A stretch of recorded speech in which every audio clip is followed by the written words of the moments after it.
അംഗം കഴിഞ്ഞില്ല ചേകാരെ. മുത്തച്ഛൻ അനുഗ്രഹിച്ച നടവുകൾ വേറെയുമുണ്ട്. ഇതോ അംഗം. ചെറുബാല്യം വിടാത്ത കുട്ടികളുടെ കളിക്ക് തൊടുക്കാൻ കൂടെ നിന്നതോ അംഗം. പന്തിപ്പഴുത് കണ്ടപ്പോഴൊക്കെ പരിചയ്ക്ക് വെട്ടിയൊഴിഞ്ഞതാണെന്നറിയാനുള്ള പഠിപ്പെങ്കിലും തികഞ്ഞില്ലേ മക്കളെ നിങ്ങൾക്ക്? ശേഷം എന്തുണ്ട് കയ്യിൽ? പുരഞ്ജയമായി തുടങ്ങി സൗഭദ്രമാണെന്ന് തോന്നിപ്പിക്കുന്ന പഴയ പുത്തൂരവളവ്.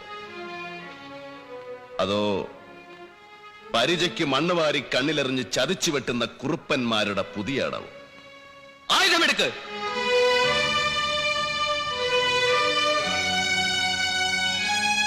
ചന്തുവിനെ തോൽപ്പിക്കാൻ നിങ്ങൾക്കാവില്ല.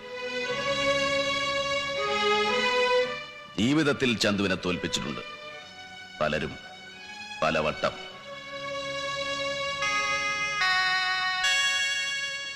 മലയനോട് തൊടുത്തു മരിച്ച എന്റെ അച്ഛൻ ആദ്യം തന്നെ എന്നെ തോൽപ്പിച്ചു.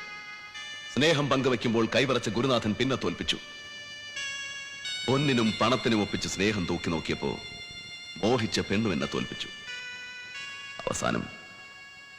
അവസാനം സത്യം വിശ്വസിക്കാതെ ചെങ്ങാതിയും തോൽപ്പിച്ചു.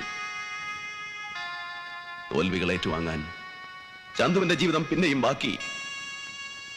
മടങ്ങിപ്പോ. ആരോമലുടെ മകനും മരുമകനും ദാനം കിട്ടു മടങ്ങാൻ വന്നവരല്ല.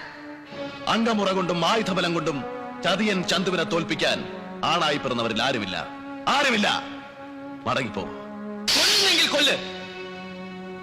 നേരിട്ട് വെട്ടി മാനത്തോടെ മരിക്കാനും ഒരുങ്ങി തന്നെയാണ് ഉണ്ണിയാർച്ചയുടെ മകൻ വന്നത്.